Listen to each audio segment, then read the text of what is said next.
जाएगी तो ये मामला बिगड़ जाएगा। ये जो आजादी की लड़ाई हम अपने ब्राह्मणों के लिए लड़ रहे हैं, ये सब लोगों की आजादी में परिवर्तित हो जाएगा, ये खतरनाक हो जाएगा। इसलिए गांधी जी ने सेकंड डाउन टेबल कॉन्फ्रेंस में जाने का निर्णय किया और उन्होंने सोचा कि मेरी जो बड़ी बड़ी टांगे हैं, मुझे जाकर उसको अड़ाने का काम करना चाहिए। गांधी जी के और गांधी जी ने जाकर वो सोचा कि अभी छुपकर रहना खतरनाक है, अभी खुलकर विरोध करना होगा।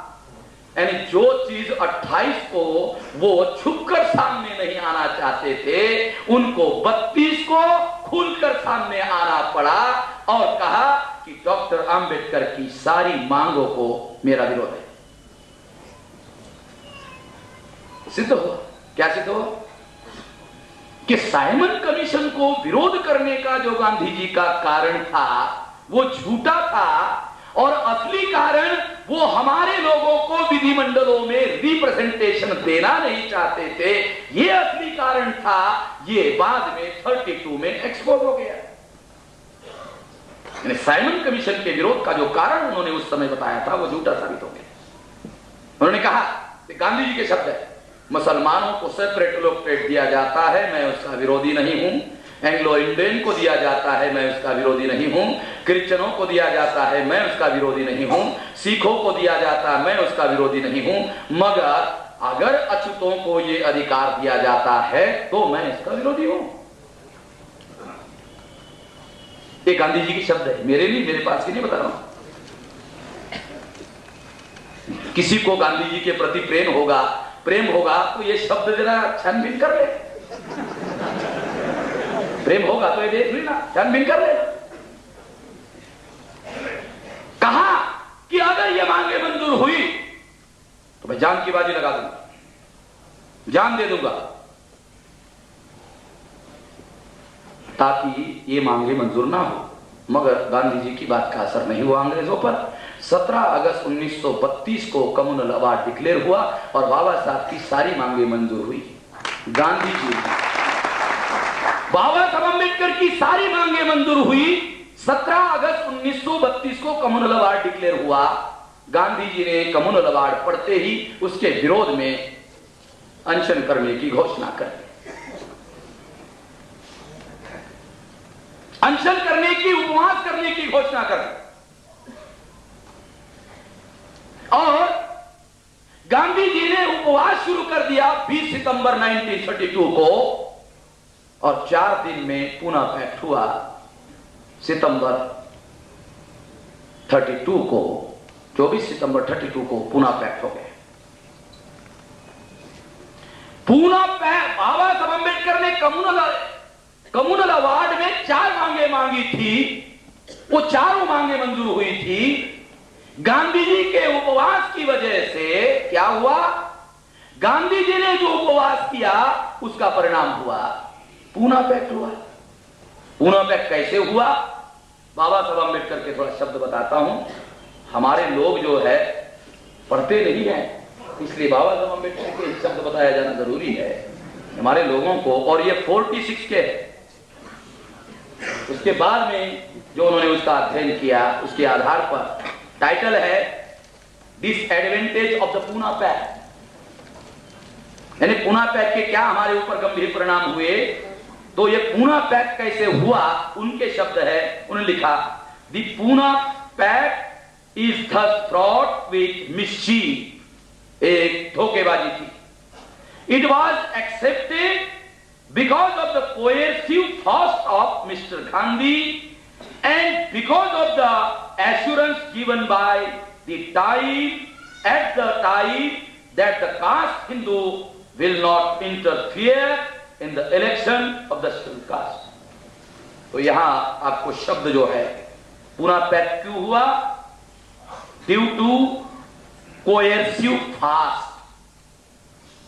ये है, यानी पूना पैक्ट बाबा साहब अम्बेडकर ने इस पर साइन किया। क्यों किया? क्या वो स्वेच्छा से उन्होंने साइन किया या बाबा साहब अम्बेडकर को ऐसे हालात हालात पैदा करके साइन करने के लिए मजबूर किया। अगर हालात और परिस्थिति का अध्ययन करो, जैसा प्रोफेसर साहब ने कहा, शिंदे जी ने, कि अगर बाबा साहब अम्बेडकर साइन नहीं करते तो संभवतः वो मारे जाते और उनके लोग भी मारे जाते। समझते हो इसका मतलब कितना भयानक? बाबा साहब अम्बेडकर के ऊपर यह दबाव डाला गया था कि अगर तुम साइन नहीं करते हो तो तुम मारे जाओगे।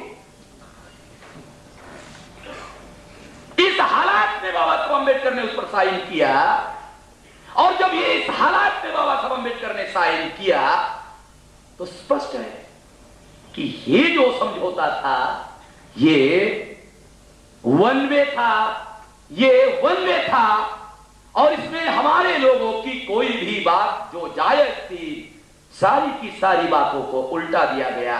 पूना पैक्ट ने क्या, पूना पैक्ट में क्या हुआ?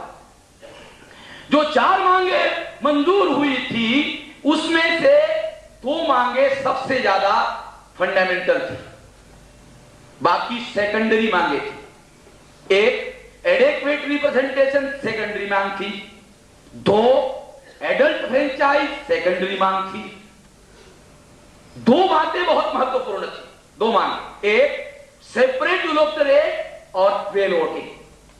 ये 2 मांगे गांधी जी ने खत्म कर दी। सेपरेट इलेक्टोरेट खत्म कर दिया, 2 बार वोट देने का अधिकार समाप्त कर दिया। गांधी जी की वजह से, उनके कोई सिफारिश की वजह से, और बाबा साहब अम्बेडकर को खून की धमकी और उनके लोगों के गांव-गांव में घर जलाने की धमकी की वजह से बाबा साहब अम्बेडकर ने पूना पैक्ट पर साइन किया, जिससे ये 2 मांगे, ड्यूअल वोटिंग और सेपरेट इलेक्टोरेट, समाप्त हो गए। और उसकी जगह क्या मिला? जॉइंट इलेक्टोरेट, संयुक्त मतदार संघ, जॉइंट इलेक्टोरेट मिला। और इस जॉइंट इलेक्टोरेट के बदौलत क्या हुआ? जॉइंट इलेक्टोरेट का क्या परिणाम हुआ?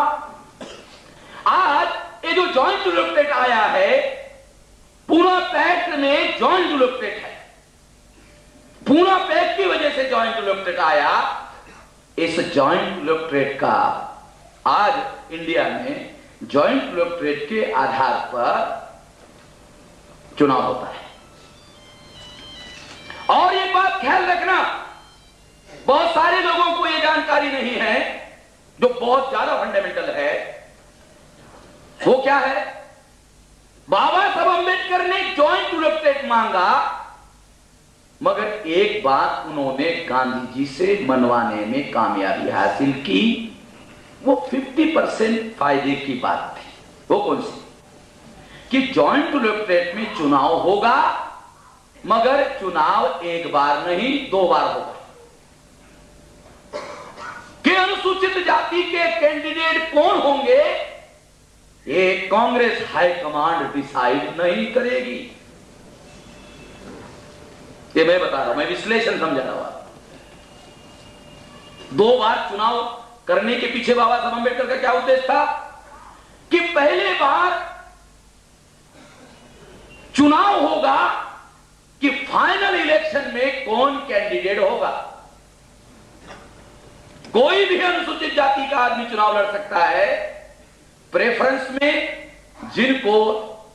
जिन 4 कैंडिडेट को क्रम के अनुसार वोट पड़ेंगे, फॉर एग्जांपल कि एक आदमी को वोट पड़े 80, एक को 50, एक को 40, एक को 30 और एक को पड़े 20, एक को पड़े 10, ऐसे अगर ये वोट पड़े तो क्रम के अनुसार 80, 50, 40 और 30 वाले 4 लोग फाइनल इलेक्शन के लिए ही लड़ पाएंगे, बाकी कोई भी चुनाव नहीं लड़ पाएगा। एक बात, इसका मतलब क्या हुआ कि आज कांग्रेस हाईकमांड अनुसूचित जाति का कौन कैंडिडेट होना चाहिए, अनुसूचित जनजाति का कौन कैंडिडेट होना चाहिए, कौन डिसाइड करता है? कांग्रेस हाईकमांड डिसाइड करता है। और कांग्रेस हाईकमांड किसको कैंडिडेट बनाती है? जो स्पर्धा करता है, कॉम्पीट करता है